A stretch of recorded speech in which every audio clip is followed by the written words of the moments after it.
Bonjour à tous, aujourd'hui on est chez Coaxis avec Nicolas Saillard. Bonjour.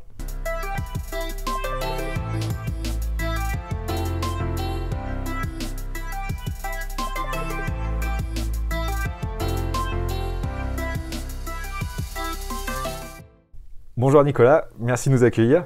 Bonjour Guillaume. Alors on s'était déjà vu pour une précédente vidéo où tu nous avais parlé d'agilité. Et là cette fois c'est plus le coach, le spécialiste de l'agilité qui m'intéresse, c'est le manager et le dirigeant que tu n'as pas toujours été comme tout le monde, tu l'es devenu. Et donc voilà, c'est plutôt sur cette partie-là. Alors pour commencer, est-ce que je peux te demander de te présenter, de présenter un petit peu ton parcours déjà? Ouais, tout à fait. Déjà merci pour cette interview. Aujourd'hui, je suis CEO de la société Coaxis, mais j'ai pas fait que ça. Effectivement, moi j'ai un parcours de technicien. J'ai d'abord été développeur d'applications web. Après, j'ai fait du .NET, un peu de Microsoft, tout ça. Donc, parce que je voulais découvrir l'autre monde face au Java. Et puis, j'ai découvert le monde de la SS2I. C'est comme ça qu'on disait à l'époque. Les sociétés de développement informatique, en gros. C'est ça, exactement. Où j'ai attaqué un peu une transformation. Je suis passé du côté obscur parce que j'ai commencé à passer chef de projet, puis directeur de projet. Et après, j'étais embauché plutôt pour des missions de directeur technique et de responsable de centre de service. Ce qui m'a amené, il y a un peu plus de 5 ans, à créer ma propre société de services informatiques qui s'appelle donc Coaxis. Est-ce que tu peux nous dire 2-3 mots sur Coaxis? Eh ben, avec plaisir. On développe des applications web et mobiles sur mesure. Dans les deux technos d'ailleurs que je viens de citer dans mon parcours. Et on s'est beaucoup spécialisé plus sur le mobile. Pour essayer de cultiver un peu la différence par rapport à tous nos partenaires et amis normands et français. Et surtout, on a créé Coaxis, il n'y a pas de hasard sur les méthodes agiles. Et Coaxis, on a une philosophie où on fait beaucoup de R&D aussi. Et la R&D, l'objectif, c'est d'aller pousser un peu les technos dans leur dernier retranchement. Parce que chez Coaxis, on se dit expert, mais l'expertise, ça se cultive. Ça se travaille. La R&D sert à ça. Et du coup, la R&D nous permet de sortir de temps en temps des logiciels. Là, en l'occurrence, on a sorti un logiciel qui s'appelle Fitzy, qui permet de gérer les notes de frais, les dématérialiser et de simplifier la vie de tout le monde, qui s'enquiquine avec les tickets et tout ça. Cependant, l'objectif reste de continuer à en faire d'autres et peut-être de revendre une première application pour réinjecter de l'argent dans notre R&D, en sortir d'autres, etc. Et voilà, et l'idée de base... L'idée, c'est de sortir des projets qui sont utiles, mais qui en même temps vous permettent de ne pas être que théorique ou de ne travailler que sur des projets clients, mais aussi de travailler sur des projets peut-être plus avancés pour vous former, j'imagine. Ouais, tout à fait. Se former, tester les nouvelles technos, parce qu'on est dans une ère aujourd'hui où les technos évoluent à une vitesse pas possible. Avec plein de sorties de framework dans tous les sens. L'objectif, c'est de pouvoir avoir un coup d'avance, essayer d'avoir un coup d'avance. C'est pas toujours le cas. Donc, rien de mieux que d'avoir des cas concrets et de développer des applications pour nous. Donc, on voit derrière que entre l'agilité et ce que tu viens de nous expliquer, qu'il y a une vraie théorie derrière Coaxis, qu'il y a une vraie volonté de faire les choses peut-être un petit peu différemment. Si on revient sur ton parcours, c'est jamais innocent de créer une entreprise. Qu'est-ce qui a été le déclencheur pour toi? J'ai toujours eu, après mes 2 premières belles expériences de développeur, je me suis dit, tiens, un jour, pourquoi pas moi aussi construire ma société ou au moins être indépendant et voilà, voler un peu de mes propres ailes. En toute transparence, j'ai jamais osé franchir le pas. Mais ça m'a toujours trotté, c'est toujours resté là dans un coin de la tête.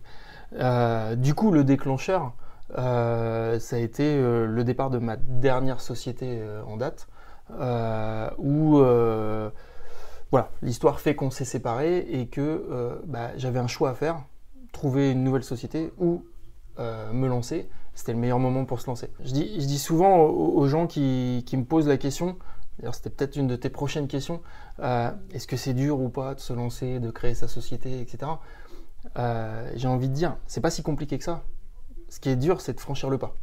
Mais une fois qu'on l'a franchi, c'est pas si dur que ça. On a des aides, voilà. Il faut juste être prêt à se remettre en question, il faut être prêt à se dire que au début, du jour au lendemain, tout peut s'arrêter. Donc il ne faut pas regretter. Du coup, tu l'as dit, créer ta société, c'est pas forcément le plus dur. On a une idée, peut-être une idée un peu préconçue, une vision de ce qu'on veut faire. Concrètement, comment ça s'est passé? Parce que là, tu étais développeur, donc tu travaillais pour des clients, tu travaillais pour quelqu'un. Tu deviens non seulement manager, mais même dirigeant. C'est toi qui dois impulser et qui doit expliquer. Comment cette transition-là s'est faite? En fait, il y a 2 éléments importants. Le premier, c'est que la transition s'est faite avant la création de la société, puisqu'effectivement, j'ai été développeur, j'ai été gestionnaire de projet. Dans tous ces termes-là, il n'y a pas de terme de gestion d'entreprise ou de management au sens humain. Équipe. Voilà, équipe. Mais du coup, la transition, je l'avais attaquée avant, puisque sur mes 2 dernières expériences, et particulièrement la dernière, j'étais responsable ce qu'on appelle une business unit, j'étais responsable d'un centre de service. Donc du coup, j'avais déjà ce côté management quand j'ai créé Coaxis. Ça s'est fait naturellement par rapport à ma dernière expérience. Et il y avait, à l'époque, je pensais encore qu'une petite marche à franchir, alors qu'en fait, il y en avait plein de petites marches, ou en tout cas des plus ou moins grandes. Et c'est là où le deuxième point important, c'est que je me suis aussi lancé parce que j'étais pas tout seul. Du coup, oui, j'ai continué à produire quand même, mais déjà pour ma part, c'était plus de la production au sens développement du terme, c'était de la production au sens management de projet, voilà, donc qui est quand même plus proche du management d'équipe, etc. De la production au sens aussi coaching, formation, voilà, tout ce qui tourne aussi autour de l'humain. On voit qu'au début, il n'y avait pas forcément d'ambition de taille d'entreprise ou d'aller, peut-être inavouer, peut-être, parce qu'on a toujours une idée. Vous êtes combien chez Coaxis aujourd'hui? Alors c'est là où l'histoire est drôle. C'est qu'aujourd'hui, on est 30. Enfin, 29 pour être exact. Quand on a créé la boîte, si je reprends mon premier business plan, on s'était dit qu'on serait 10 maximum et que ce serait très bien et qu'on s'arrêterait là. Voilà. Les 10, on les a atteints en 1 an et demi, presque 2 ans, pas loin. Et aujourd'hui, au bout de 5 ans et demi, on est 30. Voilà. Donc, ça n'a rien à voir avec ce qu'on avait prévu au début. Alors, vous êtes 30 et tu m'arrêtes si je dis une erreur, vous êtes en train d'ouvrir d'autres antennes Coaxis dans d'autres villes de France et suffisamment éloignées pour que la question du management à distance se pose à un moment ou à un autre. Donc, on est en plein dans tout un tas de problématiques. Alors, avant d'arriver sur ces sujets-là qui vont m'intéresser aussi, tu l'as dit, tu es sur un domaine important, la partie développement, et c'est un secret pour à peu près personne que ce sont des métiers en tension et que recruter des développeurs, c'est compliqué. Ouais. Donc ma question, tu la vois venir. Comment on fait quand on vient de créer une entreprise qui n'a pas forcément une liste de clients ou une liste de hauts faits ou de projets super importants? Comment on fait pour recruter? Et surtout, comment on choisit les gens qu'on recrute? Il y a vraiment cette double attirance entre je dois attirer des profils parce que j'en ai besoin pour avancer, mais en même temps, j'imagine que tu vas me répondre que tu as un certain nombre d'idées bien préconçues sur ce que doit être quelqu'un qui travaille chez Coaxis, donc il faut aussi définir ça. Donc comment tu te situes? Le risque, c'est de vite prendre celui qui est disponible, entre guillemets. Ah ouais, justement, moi je voulais pas prendre le premier disponible. La difficulté de recruter les premiers, c'est de réussir à donner envie à quelqu'un de quitter peut-être même un emploi où il était stable, où il n'y avait pas de questions à se poser et venir prendre un risque avec nous. Clairement, moi j'ai toujours estimé qu'il n'y a rien de plus fort que la transparence et la franchise. Et donc j'ai toujours, et même au bout de 5 ans, je suis toujours sur cette démarche-là pour recruter. Je recrute toujours de la même façon aujourd'hui. Ce qui a changé, c'est l'enveloppe que je peux mettre en face. mais justement, l'enveloppe qui est quand même le nerf de la guerre dans le recrutement. Par contre, moi, je suis parti du principe que plus important que ça, c'est est-ce qu'on prend du plaisir à venir bosser. Est-ce qu'on croit à la boîte dans laquelle on va? Est-ce qu'on a envie de s'investir? Voilà, toute cette question humaine, toutes ces questions qui d'ailleurs qu'on retrouve dans l'agilité. Hein. C'est pas pour rien que je suis amoureux de ces méthodes-là et de cette philosophie-là. C'est que pour moi, c'est qu'est-ce qu'on veut faire de Coaxis? Où est-ce qu'on veut l'emmener? Est-ce que vous êtes prêt à adhérer à ce projet-là? Tu t'es arrangé pour que le salaire soit un problème second et que l'envie soit le plus important, aussi bien de ton côté que du côté de la personne. C'est très important. Il fallait que l'attirance soit réciproque. C'est exactement ça. Comme dans toute bonne relation, ça. on force pas les gens. Ouais. Est-ce que justement pour le faire, tu nous as dit à mots couverts que tu avais débauché des gens parce que ça faisait partie du discours. Est-ce que tu les élevés entre guillemets en prenant des nouvelles régulières? Est-ce que juste en parlant de ton projet, ça suffisait à les intéresser? Est-ce qu'ils se posent la question de venir? C'était une démarche active de ta part ou tu leur donnais suffisamment envie en expliquant quelle était votre ambition pour que eux viennent vers toi? C'est plutôt ça. C'est-à-dire que alors déjà, je suis pas fan du terme débauché. Même si, clairement, quelqu'un qui quitte une société pour venir rejoindre la nôtre, oui, c'est une sorte de débauchage. En fait, ma philosophie, ça a toujours été de dire montrer qu'on existe, qui on est, et après, vous venez nous rejoindre si vous avez envie. Puis même me suivre. Voilà, exactement, c'est exactement ça. Mais j'ai jamais, je pense n'avoir jamais eu cette démarche vraiment frontale, même si, encore une fois, on l'a toujours un peu, parce que forcément... Si on est dans un poste, il y a un moment quand on commence un poste dans un job, il y a un moment quand on commence à avoir des discussions, oui, ça peut être considéré comme du débauchage. Mais ça n'a jamais été une démarche de dire viens chez nous, l'herbe est plus verte. Non, c'est pas ça. Et d'ailleurs, ce qui s'est passé au début, c'est que c'est plutôt les gens qui étaient à l'écoute de ce qu'on faisait, de ce qu'on produisait, de ce qu'on créait. Les gens attachent de l'importance à leur quotidien, à leur confort, à leur bien-être. Voilà, c'est le terme que je cherchais. Et dans le bien-être, il y a... moi, j'adore travailler avec un tel. Moi, je crois en mon manager. J'ai eu la chance d'avoir, tout au fil de ma carrière, des managers géniaux. J'ai eu la chance aussi d'avoir des managers catastrophiques. Donc, j'ai pu me faire mon expérience.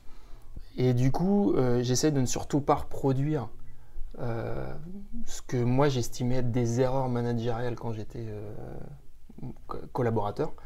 Voilà. Et j'essaye d'être beaucoup à l'écoute, etc., de tous mes collaborateurs. C'est vraiment basé sur l'attirance mutuelle et sur le fait que la personne va coller avec l'équipe, va coller avec les existants et pas que sur les compétences. Tu m'arrêtes si je dis une erreur, mais je crois que tu m'as confié que lors d'un entretien, si la question du salaire arrivait trop vite, c'était quasiment rédhibitoire pour toi.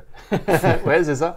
C'est ça. Et je vais même plus loin que ça, c'est que clairement, moi, j'affiche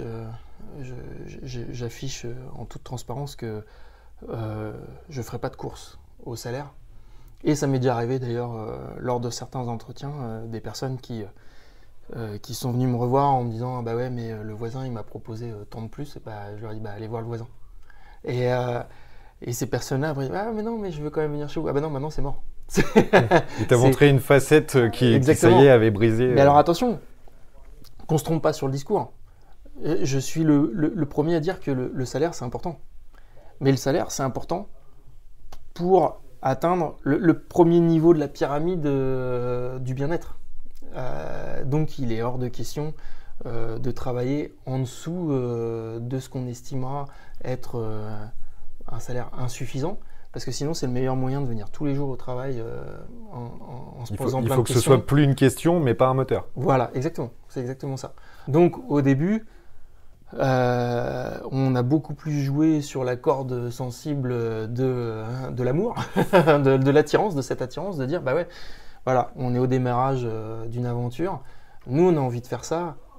Comme tu disais, qui m'aime me suivent. Et après, faut savoir le redonner autrement. Et encore aujourd'hui, j'attache énormément d'importance à redonner autre chose que de l'argent.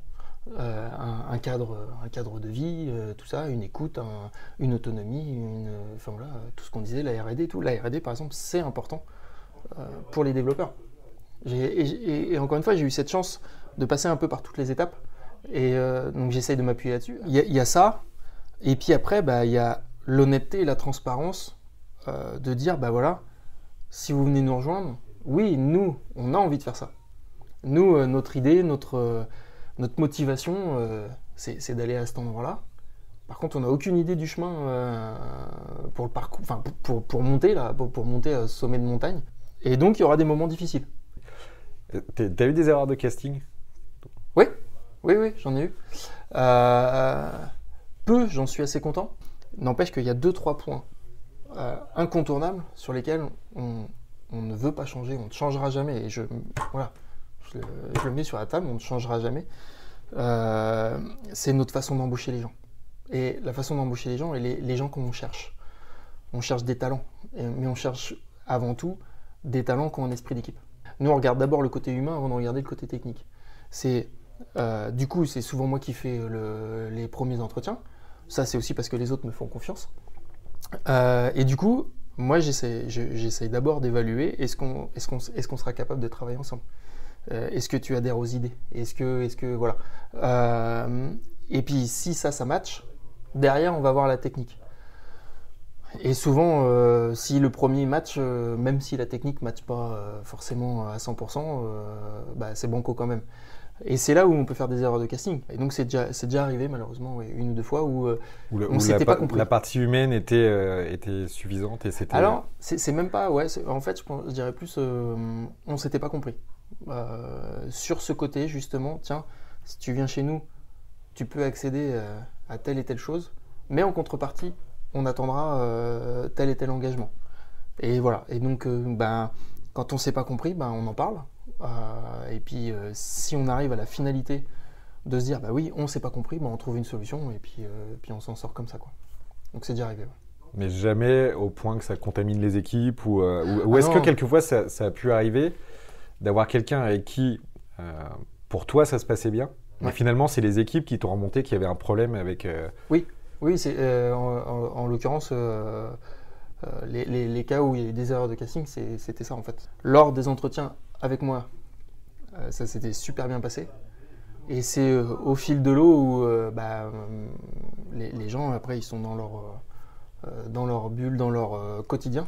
Et c'est là où c'est remonté. Et du coup, ça a remonté plus des équipes parce que dans le quotidien, après, moi, je repars sur mes missions, sur mon taf, etc. J'écoute, j'ai toujours les oreilles un peu par-ci, par-là, les yeux, voilà. Et j'essaye de comprendre ce qui se passe. Et comme avant toute chose, je suis très attaché à cet état d'esprit d'équipe. Et en plus, j'estime, je le dirai jamais assez, mais j'estime qu'on a construit une société avec une équipe géniale. Je veux surtout pas qu'il y ait le moindre perturbateur. Donc je serais même le premier en fait à aller voir s'il y a un souci pour essayer justement que ça n'impacte pas le reste, quoi. L'institution doit être plus forte que les individualités, que le groupe doit être plus fort que les, tout à fait. Que les individualités. Ouais, tout à fait. Ah, on l'a dit, vous êtes presque une trentaine, ça arrivera vite dès qu'il y aura des opportunités. Donc qui dit arriver à une trentaine, ne plus être que les trois du début, dit que forcément on a rajouté des métiers administratifs, des métiers qui sont différents de ceux qu'on peut pratiquer, et qu'à une trentaine on rajoute forcément du management et peut-être des couches de management, parce qu'on ne peut pas gérer 30 personnes au quotidien. D'autant que vous avez aussi beaucoup de personnes qui travaillent à distance. Oui. Alors du coup, comment on gère ça? Comment on rajoute des couches de management? Comment on fait pour travailler à 30? Comment on fait pour travailler avec des métiers qui ne sont pas le nôtre? Tout ça, on apprend au fur et à mesure, on teste, on attend de voir. Oui, on teste, oui, c'est le bon terme. Mais on essaye des choses. On a des réussites, on a des échecs, on apprend des deux. On apprend plus de nos échecs que de nos réussites. Qui est un des principes de l'agilité aussi, finalement. Qui est un des principes de l'agilité, tout à fait. Comme je disais tout à l'heure, j'ai appris énormément de choses. Et j'en apprends encore beaucoup, et je suis sûr que j'en ai encore beaucoup à apprendre. Et surtout, il y a plein de choses cachées quand on construit une société. Et effectivement, à 5, on n'a pas les mêmes problématiques qu'à 30. Maintenant, j'ai toujours eu un concept de base, un principe de base, pardon, c'est que chacun son métier. Et ce qui est important, c'est la valeur ajoutée de chacun. Et c'est là où finalement ça devient à la fois facile et compliqué, par exemple, d'intégrer des gens qui font que de l'administratif. C'est compliqué parce que déjà c'est dur. C'est dur de se dire tiens, je lâche une partie de ce que je faisais avant. Voilà. Maintenant, quand on délègue, on délègue. Enfin, ce qui est bien, enfin, si c'est de la délégation et qu'on refait derrière, ça sert à rien. Et puis finalement, après coup, on se rend compte que ah non, c'est génial en fait. Je peux me reconcentrer sur mon boulot, mon boulot de base. Et puis en fait, il y a des gens qui sont bien plus performants que moi pour faire ça. C'est compliqué parce que c'est une remise en question.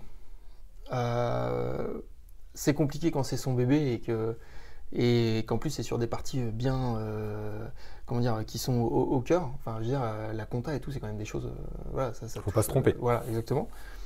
Donc, il faut trouver la bonne personne. Donc, on passe d'un statut de compliqué à crainte, enfin la peur de voilà. Et puis quand ça marche, c'est génial. Chez nous, on a beau être 30 aujourd'hui, on est seulement à l'aube de cette question de mettre des niveaux de management. Parce que finalement, jusqu'à ce niveau de 30, on gère toujours de la même façon à peu près que quand on était 10. Oui, forcément, il y a des gens qui sont identifiés décideurs parce qu'ils sont associés dans l'entreprise, etc. Mais aussi parce qu'ils ont plus de bouteilles. Voilà. N'empêche que finalement, on se rend compte que le manager de tout ça, c'est moi. Il y a un concept aussi sur lequel on a construit Coexis, c'est de se dire la meilleure façon que les mecs qui sont très bons en technique ils puissent s'exprimer, c'est qu'ils n'aient pas autre chose à gérer que la technique. Et que je puisse les débarrasser un peu de toute tous ces éléments perturbateurs, qui puissent se concentrer là où ils sont bons. Maintenant, effectivement, il y a un moment, il faut quand même construire un peu la société avec des juniors et des seniors. Les seniors, on a été les chercher, oui,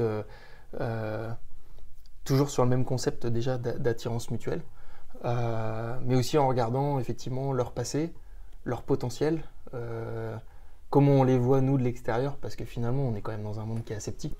Et puis en donnant la chance aussi, en donnant la chance à la fois à la personne qui a envie d'aller vers du management, que ce soit du management de projet ou du management humain.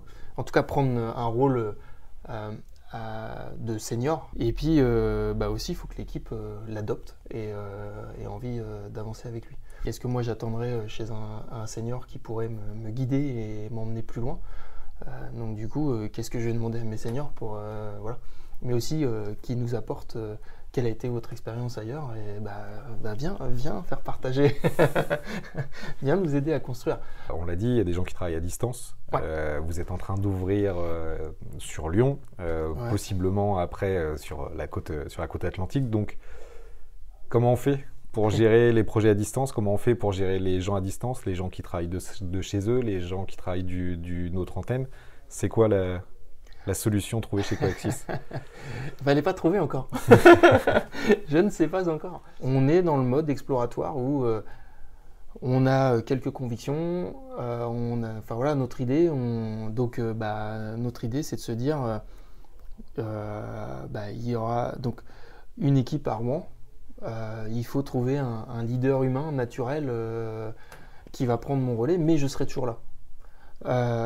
Et puis à Lyon, c'est moi qui vais manager et puis on aura beaucoup d'échanges et puis je vais continuer à venir régulièrement, à faire des allers-retours, etc. Je pense que ça peut continuer, enfin moi je crois toujours que ça peut passer par toujours de la transparence, de l'humilité, on peut se tromper, on peut faire des erreurs, aidez-nous, voilà, aidez-nous à faire que ça marche. Et pour le coup, effectivement, on a une petite expérience de gens qui travaillent en télétravail. A priori, ça marche. Cela dit, le retour d'expérience, il est à peine sur 1 an. Donc, c'est pas non plus un retour d'expérience énorme. Moi, je pense que le management à distance passe par...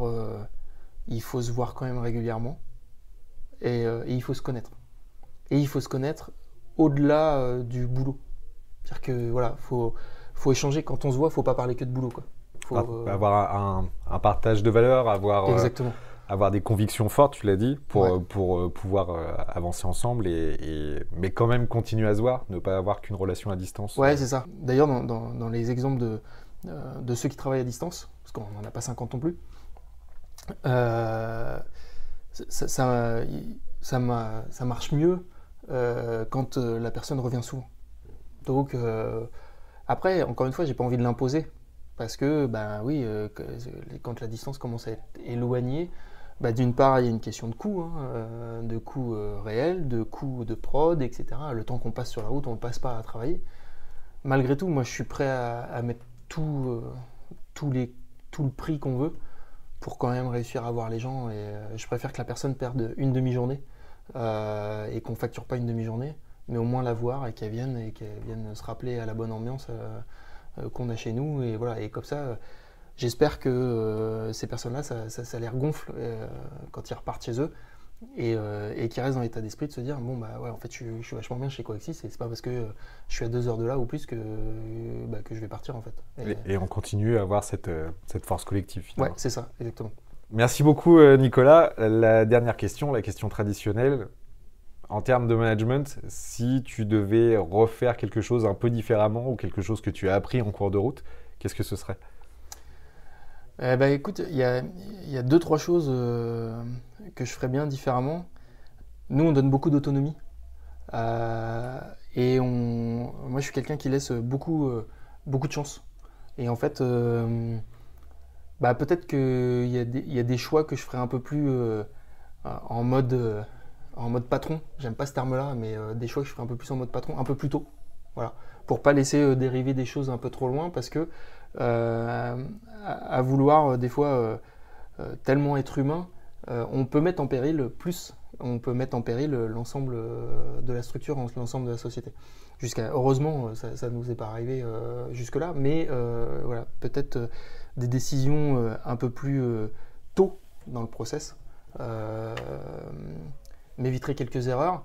Donc on retrouve cette idée que le groupe est plus important que l'individualité et que quelquefois, peut-être par humanité, on a laissé les choses en attendant qu'elles se règlent d'elles-mêmes et qu'à un moment, en tant que manager, on doit aussi aider à ce que ça se résolve et pas seulement attendre que la personne... Et prendre des décisions. Des fois, pas avoir peur de prendre des décisions qui peuvent faire mal au moment de la prise de décision, mais qui sont pour le bien de... Qui sont nécessaires pour le bien du groupe. Voilà, qui sont nécessaires pour le bien du groupe, ouais. Bon, merci beaucoup Nicolas, et puis longue vie à Coexis. Eh ben merci à toi. À bientôt.